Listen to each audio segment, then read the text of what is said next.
Welcome to Go Solo Live. Don't you mean go solo live? Have you ever been asked why on earth would you travel alone? Go Solo Live not only answers that question, but celebrates life as a midlife solo traveler. This is a safe place for women to come together to reminisce about their travels, encourage others to travel, and to dig into the real lessons learned from these journeys. Now join Jennifer Buchholz with Transform Via Travel as she and her guests share stories of the solo travelers of midlife women. Hello, sisters, and welcome to Go Solo Live. This is Jennifer Buchholz with Transform Via Travel. It's time to sit back and grab a cup of coffee and enjoy my conversation with Kimberly Ramsawak as she shares about how you can work and travel. I'm so excited that Kimberly Ramsawak is joining us today from Pennsylvania. Welcome, Kimberly. Thank you for having me, Jennifer. Thank you for being here, and we're going to dig right in and get started with the interview. I'd love for you to start by sharing a little bit about what got you started doing solo travel. Well, it's in my blood. Traveling is truly in my blood. I am the first generation American-born child of immigrant parents from the Caribbean island of Trinidad and Tobago. So took my first international trip when I was 6 years old and was just hooked ever since. I think I'm probably one of the few people on this planet that actually loves going to the airport and loves watching planes take off and land and having the whole boarding the plane experience, which I still adore to this day. So, it just started with me going to Trinidad to visit my relatives every summer, and then actually took my first official solo trip when I studied abroad for a year in Spain, my junior year in college. So that was my first official solo trip. So you were there in a supported environment with a study abroad. Were you there with Yes. a group, or did you just stay with a family? What was that like? I lived with a family by myself. So I did speak Spanish fluently because Spanish was my minor in college. I went through, university, but didn't know anyone, didn't have any friends, and just literally landed in Spain, met friends on the flight over, landed in Spain. My family came and picked me up, and that was it. Yeah.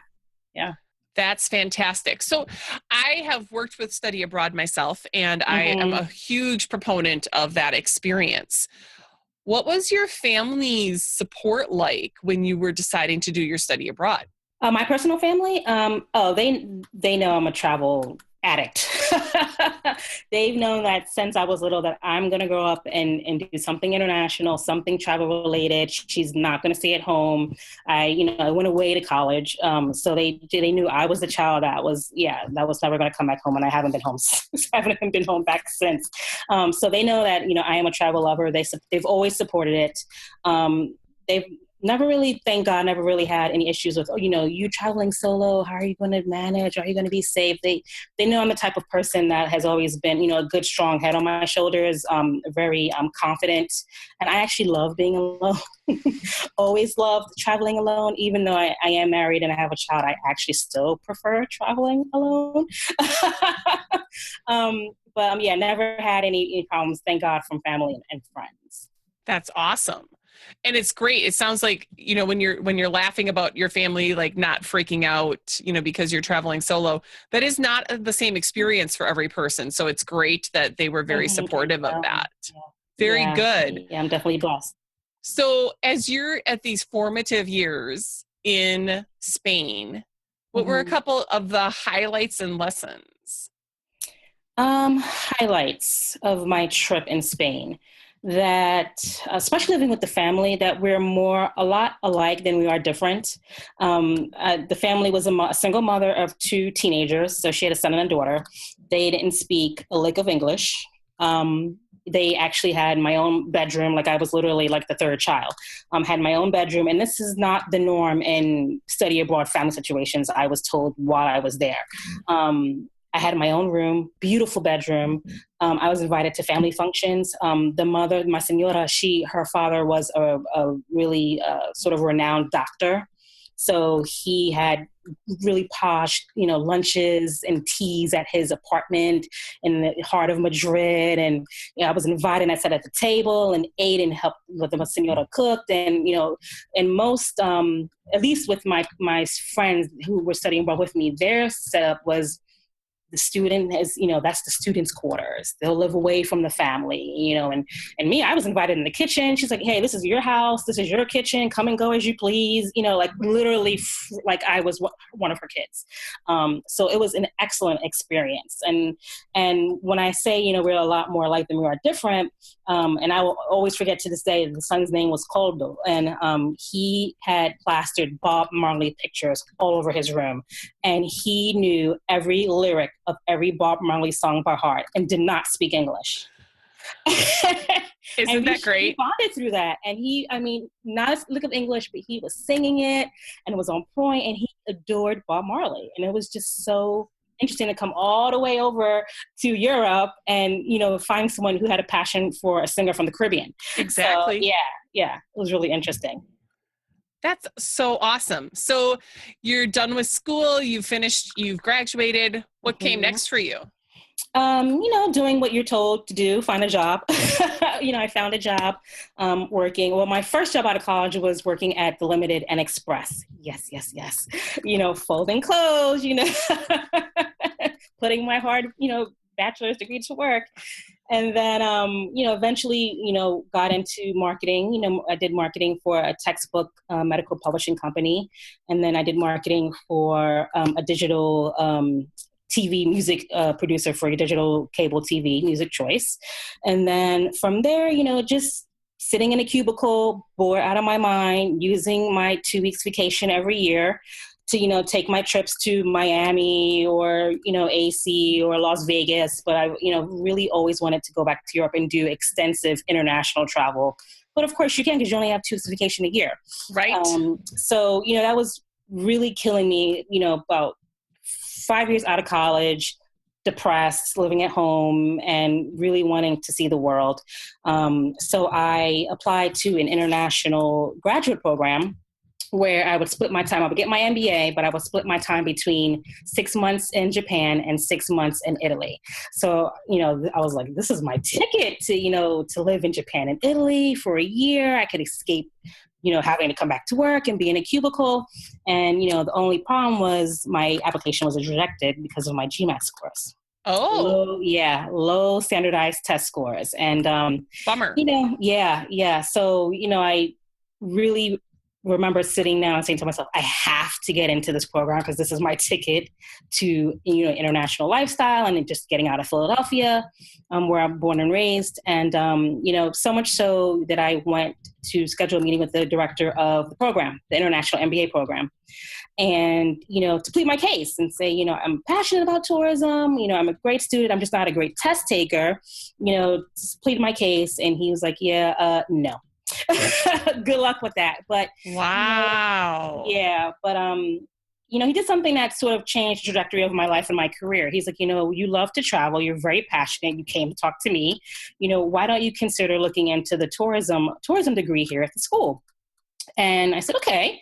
So I did, and I loved it, and had no idea that you could get a master's degree in tourism and that tourism industry was a thing. And, I was able to get in and really opened my whole eyes to the world of working in the travel, tourism, hospitality industry, and how I could use my passion for travel and me working in the industry as a conduit to me having an international lifestyle and seeing the world. So that really was the pivotal moment in me really sort of creating a career and a lifestyle for myself where I got to travel often without having to quit a job. Fantastic. So you finished the degree. Mm-hmm. What's next? So I did the degree full time. I quit my job at that I had, the cubicle job. I quit that, went cold turkey into the degree program since I had the luxury of living at home with my parents. And then just through, studying the degree, just networking my butt off, in Philadelphia, meeting, travel professionals. And in the midst of me doing that, I was able to secure an internship at the tourism marketing company that markets Philadelphia as a tourism destination. So I got an internship working there while I was doing my master's degree. And then while I was almost finished with my degree, I applied to sort of like not a study abroad, but a work abroad for the summer in Sydney, Australia, where I would work with Tourism New South Wales, where I would help them develop tourism product for North American tourists. So I applied for that, got accepted, and told my the Philadelphia tourism office that, I need to take a break from interning. I'm almost graduating my master's degree. I'm going to go abroad to Australia. Can I come back and continue interning? And by me doing that, the VP of tourism called me in his office. He's like, you know what? I would love for you to come back, but instead of an intern, why you come back and work for me when you come back? So awesome. Yeah. So I left, worked the summer of 2000. That was 2003. Worked the summer in Sydney, Australia, tours in New South Wales. Loved every minute of it. Lived with a family there. And then when I came back, I had a full-time job under the VP of tourism for the city of Philadelphia. That's awesome. Yeah. Well, so I really appreciate that the wisdom of your boss at that point. Through my travels, one of the things that has been most frustrating as an American is to hear how many opportunities other people seem to have that we just don't. And an example was I was in Spain and talking to a woman from New Zealand, and she had worked in the government in New Zealand and decided to go to Canada on a work assignment for 6 months to do something similar, but in another country, because New Zealand is so separated from everything else. So This is the way that their government gets a little bit more connected and insight, because while there's a lot of people who want to move to New Zealand, there's not a lot of people who want to move to New Zealand to work for their government. Right. And so it's like their version of getting that expansive type of knowledge. So she goes for 6 months and takes this temporary role in Canada. They hold her role in New Zealand. Ooh. And because of the benefits that they have in New Zealand and the support that they have for travel, she took the remaining 6 months of her 1 year leave to travel her way back to New Zealand. Wonderful. And I'm just sitting there like, that just... I'm not going to say it would never happen in the U.S., but the likelihood of it, and certainly it's not a story that I hear frequently. Right. Oh, yeah. That's unheard of here. Yeah, absolutely. And yet it's so necessary, this idea of broadening your horizons to get connected elsewhere and see how other people do things. Like, the United States is so huge, and then in some ways we're so stuck in one way of thinking. Right. That it just opens all that up. So how forward thinking of that director of tourism to recognize that you were bringing valuable assets back, not just from the work that you've already done, but on this experience. So absolutely. So you're in Wales? Yeah, I'm in Sydney working for Tourism New South Wales. Yes. Got it. Yes. And finished that up, came back to the Philadelphia Bureau, started working as a research manager under the VP of tourism there for a couple years. And then, learned all I can from him, how to market a destination, how to make it enticing to tourists, how to make it enticing to different types of tourists. Because, the Italian tourist is different than your Japanese tourist, and what they may find attractive or appealing, for Philadelphia or for any destination is different. So just learning about, the real business of tourism and, how, Vegas does what they do and how Orlando does what they do. And it's just so interesting. That really solidified my interest in working in the travel industry. Not only that, seeing how much he traveled, my boss at the time, the VP of tourism, he was doing international trips like once a month, fully paid for by the company he worked for. So it just really was like, what? This is paradise. It was like the best of both worlds. I never really wanted, even at that time when I was quite young, I was only like in my early 20s. I never wanted to be that backpacker and just drop everything and just, with your backpack and a dream and trucking through. That's not my personality. That's not my travel style. And I always felt kind of like guilty for not wanting to travel like that, because that's what you do when you're a kid and you're a teenager. I wanted to be in the first class flights. I wanted to be, with the professionals. I wanted to have my little briefcase, and I wanted to be a professional, but still travel and see the world at the same time. And that, with me working in the travel industry and working under him, I really saw that it was possible. And I didn't see a lot of women, and far less women of color, doing that. So that really, really solidified my interest in really taking my career. Like, this is what I want to do. This is how I want to do it. And this is my conduit to really have a life of travel and solo travel as well. That's fantastic. So you had some good examples set for you, but I also like, as you're talking about this, that you had some standards or expectations for what you wanted from this lifestyle as well. Yes. It wasn't like I was going to travel at any cost. Right. Yeah. Absolutely. Yeah, I knew travel had to be integrated in my life somehow. And I needed to find a job, not a job that was flexible and giving me sort of 2 weeks vacation, giving me 4 weeks vacation where I could travel. I wanted my job and career to be centered around travel and have travel be part of my job responsibility. Right. But not, not having a job. At the same time, I didn't want to create a career, find a job for myself to do something I didn't like because travel was a part of it, like a traveling nurse, or, like I'm not interested in being, a nurse or working in a medical field. So I wanted to find something that I was passionate about and enjoyed doing, but still had travel as the main conduit. And I found myself really finding that fit working within the travel industry with my skill set. Absolutely. That makes complete sense. So, okay, so you're doing it, lifestyle is living, and, what comes next for you? Sure. Well, I relocated to New York City because it's New York City. And I was able to, the next step in my career, I was able to find a position with Times Square Alliance, which is sort of the destination marketing company, nonprofit company that handles anything and everything that happens in Times Square, New York City. So I oversaw their visitor center there as operations. So, moving from destination tourism research over to visitor guest services and operations for, an organization in the heart of Times Square. Did that for a couple years where I really learned, the other side of working in the travel industry, dealing with visitors directly, right? Answering their questions, helping them find their way in a new area, which is Times Square, New York City, and helping them, enjoy their stay while managing a center that services them.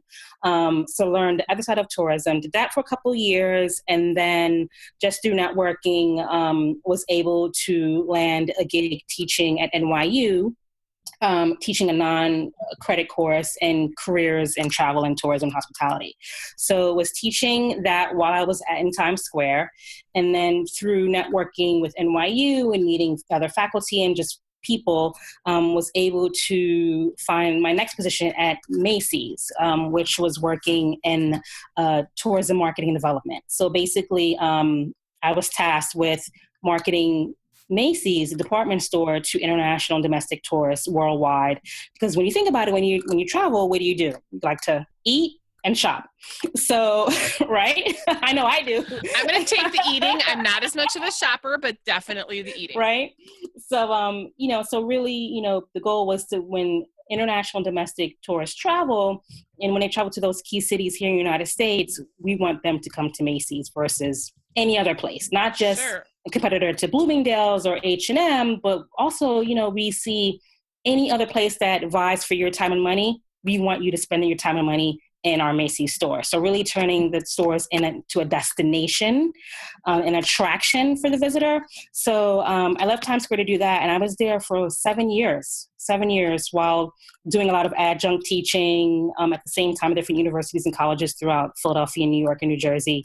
And then, traveling up a storm through Macy's, was really blessed to find a position where I really found my place and was able to see a lot of destinations through the work I did through Macy's. Well, so let's talk a little bit about that experience of, again, that idea of working and traveling and how do you combine it?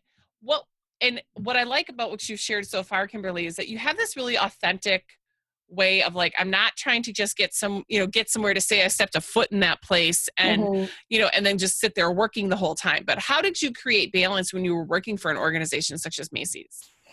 Like work-life balance? Well, even like the work travel balance. Right. Oh, okay. Well, usually I've always been a master, even before I was working in the travel industry, I've always been a master of tacking on vacation days to trips, or doing trips where it's during a holiday or, a 3-day weekend. So you can really maximize your time because, you only have those 10 days, which is precious throughout a whole time year. But now when you're working and traveling, and you're traveling because of work, you have the responsibility to get your work done. Yes, I'm going to Brazil, right? But I'm here to conduct business. So, but I'm in Brazil. How am I going to enjoy seeing the country, experiencing the culture, eating the food, meeting the people at the same time? So it's still being strategic about your days and your time, and tacking on days either at the front end or the back end, but while you're doing work. And what I love about working in the travel industry and working in a career such as the travel industry, where you get to meet a lot of people as a function of doing business, is that working in the travel industry is all about forming relationships, right? Yep. So when you're working and meeting people, so just to give you more context, what I was tasked with doing, so when I would go to Brazil or wherever, I'm meeting with travel agencies, tour operators, whoever constituents that touches the actual end product of someone traveling, and I'm meeting with them to promote Macy's or whatever product and service I'm working for, right? So I'm meeting with, XYZ tour operators. So, and they might not speak the language. So we're, negotiating, doing deals, et cetera. And I'm creating a relationship with them. And also when you travel for work, if you'll find internationally, we're a little bit different than how we work in America. It's more socially oriented, doing business. They want to get to know you, your family life, how you live in America, as that's weaved into conducting business. It's not just as really hard and fast as how we work here in America. Like, okay, let's sign a contract, do the deal. When you work with internationally, it's more of a socially oriented way of conducting business. So after you have your 9 to 5, quote unquote, period of doing business, they'll say, hey, why don't you come with us out to eat, after hours? Why, me and my colleagues are going to go XYZ. So that's how I really got to use my time wisely while I was traveling, going out with the foreign colleagues, learning about their culture, going to that hole in the wall restaurant that they always go to as locals that I may not have never gotten a chance to see as a tourist. And I wouldn't even known about. It would never have been on my radar. So really strategically using our relationships and getting to know each other more to really capitalize on being exposed to the culture, eating the food, learning more about these human beings, just beyond work. So that's how I was able to really balance the two of really experiencing the culture versus just vacationing, really experiencing the culture of where I am at this time period, and as well as getting work done. And also what I liked about combining work and travel is that when you work in the travel industry and in the role that I did, usually you're going back year after year. Yep. So you don't have this pressure to, oh my gosh, I got to go tick off see this site, go to this museum, experience this. I'm going to be back here next year. Yes. So I could slow down a little bit, relax, and just be in the moment and just let serendipity take me where it needs to take me. And that's so much more of a way better travel. That's why I love combining work and travel and working in this industry. I'm with you completely. And I often go into places, even kind of those far off places, with the idea of, if this is the place that calls me, I will very likely be back. Right. Yeah, absolutely. And I want to make the most out of the time that I have, but it doesn't mean I need to cram everything in for the sake of checking it off the box. I want to have an experience. Yeah. And I used to be like that. I mean, and that's when I call it the travel scarcity mindset. Like, yes. I'm never going to be back here. I have to jam pack everything. I'm going to wake up at 9 o'clock in the morning. I'm going to take this bus. I'm going to do this. I'm going to do. And you're missing what you're trying to see so much. You're actually missing it right before your eyes. So yeah, yes. It's really getting into that mindset that, I'm going to be back. I can come back. Where was it ever written that you can't come back to a place more than once? I don't know where that happened, right. So yeah.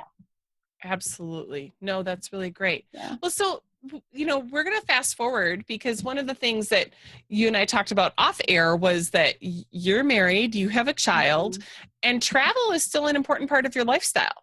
It is, yeah. Now that I'm outside of corporate America and I have my own travel career coaching business, travel is still a heavily part of my lifestyle. And my husband, he's known from the door when we met that travel is who I am. It's not just what I do, it's who I am. So he's completely, thank God he's completely willing and happy, hey, you want to go?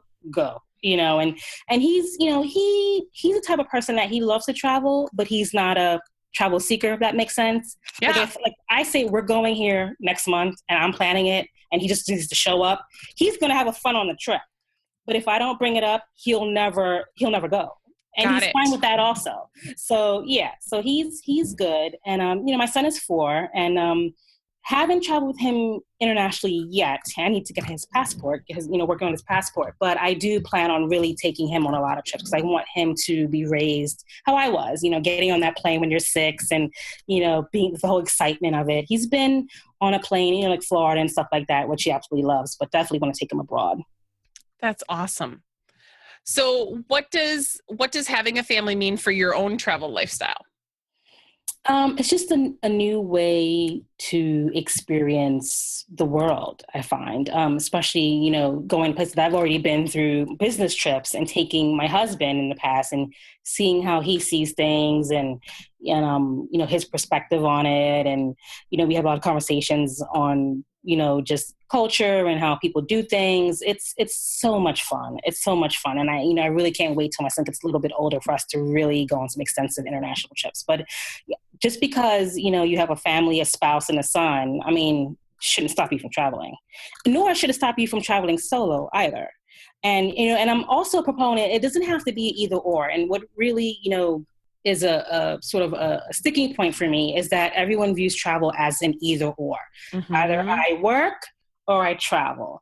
Either I have a career or I'm a backpacker, or I quit my job and or I have to travel, or I'm single, young, and have money, to travel, Right. So everything's either or. You can travel with your family and your children. And while you're traveling with your family and children, you could also go off and venture off on your own on the trip while they're with you. Take a day when you're traveling with whoever you're traveling with, whether it's your girlfriends, your spouse, your kids. Take a day and say, you know what? I'm going to go off 2 hours, 30 minutes a day to do my own thing while you guys stay here at the hotel pool. You can do both. Absolutely. And I think what you're really talking about is rather than the or, it's the and. Exactly. And there's no reason, one of the things that I like to do when I do travel with others is negotiate for my space. Mm-hmm. And just be like, there will be times, I am an introvert. And there will be times I'm advocating for it up front so I don't offend anybody later. Absolutely. But there are times, and if I'm really done, my politeness factor decreases. Yes. And I'm sometimes just really I look at someone, I'm like, I gotta go. Mm-hmm. And I hopefully will have given them the information up front that it is not personal. It is not about whatever has just happened. It's that I have hit my threshold, and if I don't take this time and space for myself, it's not going to be pretty for anybody. Mm-hmm. Yeah. Yeah, I absolutely agree. I absolutely agree. You have to carve that space, that quiet space for you to get away when you're traveling, while you're on the trip. Because it just baffles me when people come back from vacation more stressed than before they left. More stressed, more drama. I'm like, didn't you just go away? That's exactly right. And I think that's partly because oftentimes, and you mentioned it yourself, that, your husband wouldn't go if you hadn't inspired it. Mm-hmm. And that doesn't mean that they wouldn't, but that they wouldn't enjoy and things like that. But it's on you. You have the weight on your shoulders of, well, this was my idea. And now, and you try to please and all of those kinds of things. And so when you're only ever giving to others in that space, it's really hard. Yeah. And so I really do encourage people to take that space, and it doesn't have to be a full day. It can be whatever you want it to be, but maybe it's just I really wanted to go eat sushi in this town. Yeah. And none of my friends want to eat sushi. And that's important to me. So I'm going to go find an amazing place, and I'm going to go make a few hours, a half day of it. And I'll be able to have breakfast with my friends. I'll be able to be back in time to enjoy drinks with them at the end of the day at the pool or whatever. Yep. And absolutely. It's just me. Yeah. Yeah. And I know women still have this fear of, well, if I go off by myself, it won't be safe. And, and I'm not saying that safety isn't an issue. It is an issue, but it's also an issue here in America. And you figure out a way to go to wherever you go in your hometown by yourself. So, you figure it out. And, you I always say, it's not about fighting the fear and trying to banish the fear. No, the fear is there. Acknowledge it, put it in the back seat, and keep it moving. Keep it moving. But you have to, just be able to take time out for yourself, especially around travel related, to really take time out for yourself to really experience and have that alone time within the travel environment. And if that means starting off in your own backyard, like you said, like in your own neighborhood, your own hometown, your own city, your own state, test it. Go to a movie by yourself and the next town over. Go to a restaurant, the next, county over, and start breaking in yourself incrementally, slowly by slowly, so you have the confidence when you do go on a big trip to say, okay, you know what, I am going to take a day excursion. If you're there with your family or for whatever, you know what, I'm going to take a day excursion to go by myself to experience this XYZ tour or whatever, and it's okay. And you say it with a straight face. I'm going to do it. I'll be back tonight, and it'll be okay. We take care of ourselves in the U.S. or wherever we're from. So let's apply common sense. Absolutely. Yeah. Thank you very much. Yeah.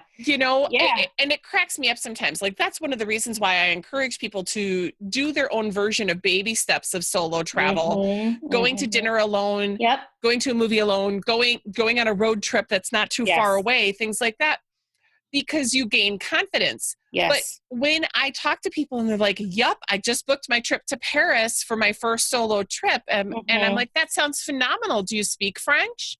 No. Okay, well, you can still do that. That is not saying it's a bad idea. But then what are the additional considerations that you're going to have? Because as an example, very likely you're going to try to do public transportation. If you've never done a baby step of public transportation somewhere in the U.S. where you speak the language, why are you confident, almost to the point where that seems like a bad choice of why would you be confident doing it in another city? And if you're doing it for that personal challenge, trust me, you'll find alternatives. If you can't figure out public transportation and you're going to Paris, you'll find options. You'll get to where you need to get to safely. But we don't choose to put ourselves in risky situations like that at home oftentimes.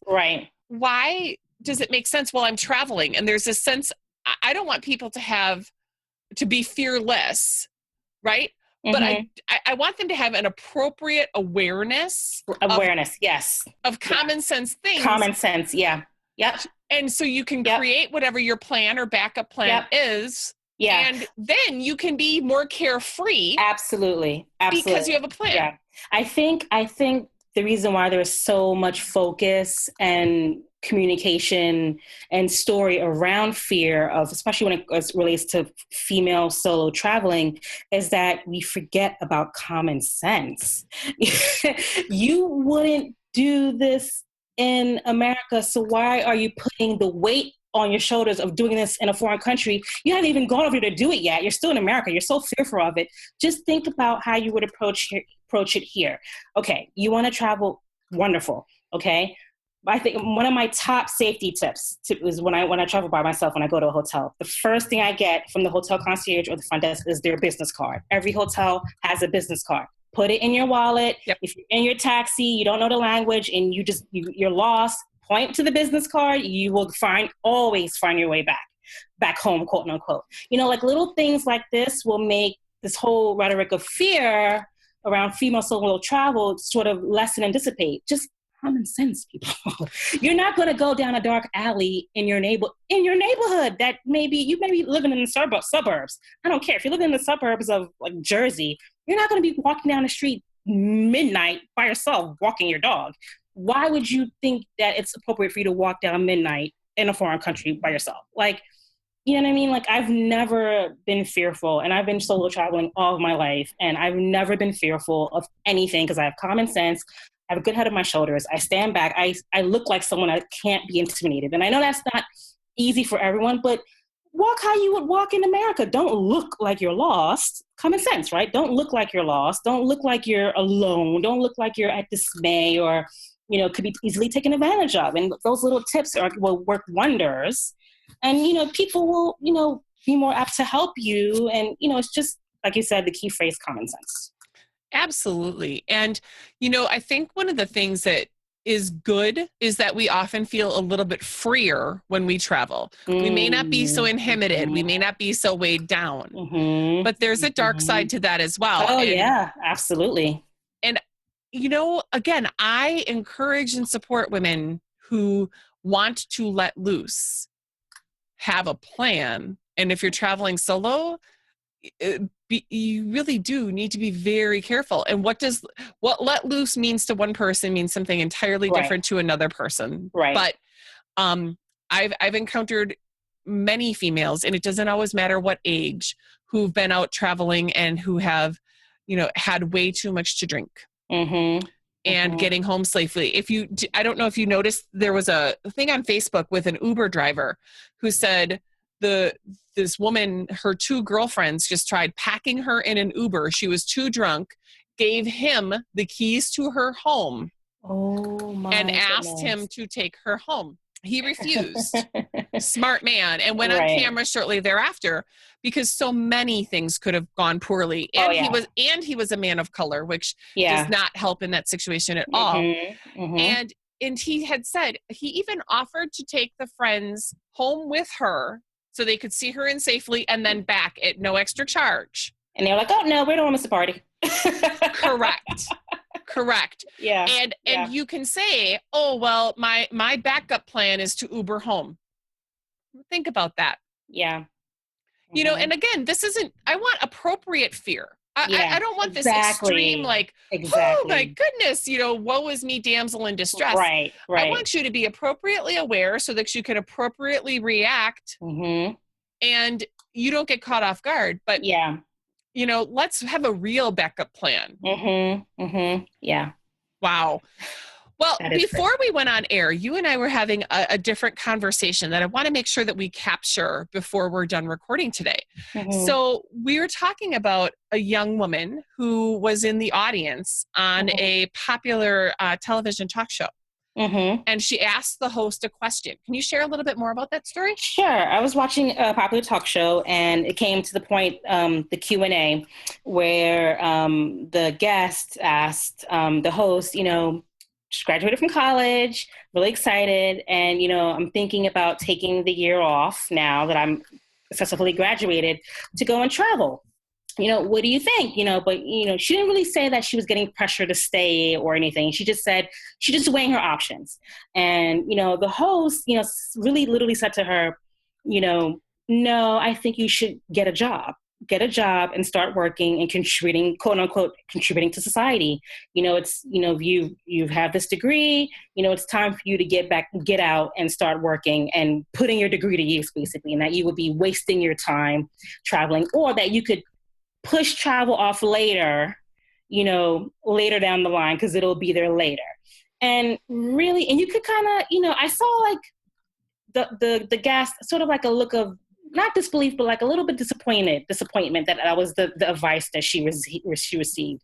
So it really was, disappointing to me, to see this girl's travel dreams. You could see that she was just wanting validation and wanting someone to give her validation and to really, hype up and say, yes, you can do it. And to not have that happen was just so disheartening, and it really made me think about, in 2017, women are still, having these messages that travel is something you do later. Travel is for retirement, or travel is when after you've had your kids, you're retired, you're in your twilight years that you can travel then. And it's just so not true. And that's why I'm so passionate about empowering women, to really travel on their own. Number one, know that if they want to travel, it's okay to want to travel. And then number two, it's okay to want to travel how you want to travel. So if you never want to see a backpack and you love champagne and first class flights, then love champagne and first class flights and don't apologize for it. If you don't, want to, go like, Anthony Bourdain and be like a foodie and eating all these crazy things, and, you want to sit by the pool, and, that's okay. That's okay. Like, I feel like sometimes, we have some travel snobs who, I travel for the culture and to experience and, which is fine and perfect, but travel is such a deeply personal thing and so, subjective to that person that they shouldn't feel ashamed for wanting to travel how they want to travel. And so I just love empowering women to, if you want to travel, if you want to have a global lifestyle, number one, identify it, acknowledge it, bring it out. It's okay to have it.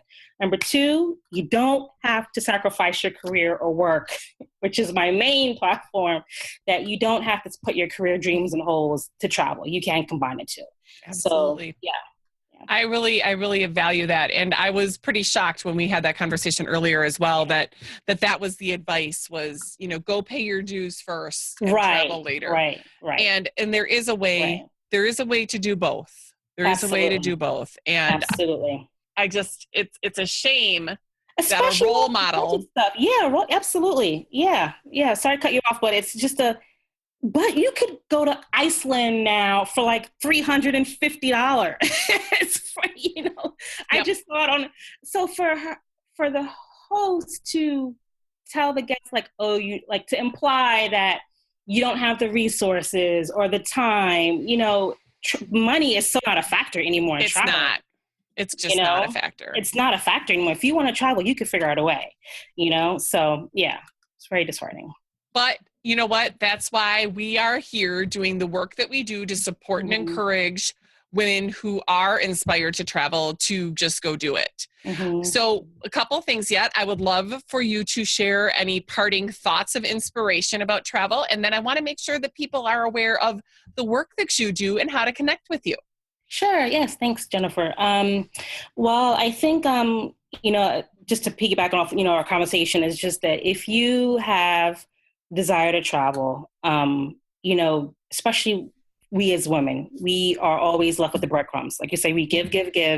And, that's number one. We're just so giving and we're left with the crumbs, number one. Or number two, we have a tendency to always wait until we're 100% ready to do anything and everything.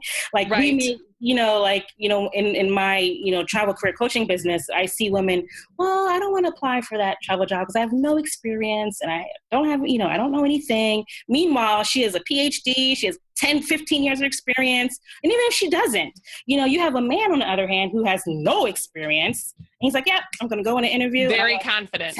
Very confident. So women, we just have the tendency to just put us on a back burner for everything. And, I just want them to put themselves first, put their career and travel dreams first, acknowledge it, don't apologize for it, and take small steps to make it happen. So that's, the main thing I want to impart your listeners with, that awesome. It's okay. It's okay to want what you want and how you want it. Absolutely. And regarding, where your listeners can find me, I could go over to professionaljetsetter.com, where, you can learn more about me, how I help, help women find their travel dream jobs in the travel industry that combines, a work that they love to do while they could get paid to work while doing work they love to do. And within the travel industry using whatever skill set they already have. So if they go to professionaljetsetter.com, they can learn more about me and also get my free gift that I have for your listeners, which is the 5 secrets to living your global lifestyle, how to find your travel dream job in 5 easy steps. That's awesome. Well, and so all of those links will be in our show notes. They'll know where to reach out to you, Kimberly. And, it's just good to hear different perspective, because we don't realize what opportunity there is. And the work that you're doing is going to help inspire so many people to get out there and go do, and not just to wait. So both you and I are completely 100% opposite of the advice from the talk show host. And we're going to say, absolutely, go do it and find a way to do it while you're young. And then do it while you're old. Absolutely. Do it in between. Yeah. And you don't have to quit your job to travel. If you need help in, marrying your career and travel, then we definitely need to talk. So yes.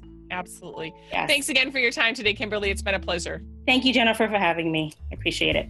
Wasn't it great to hear the stories that Kimberly shared with us today?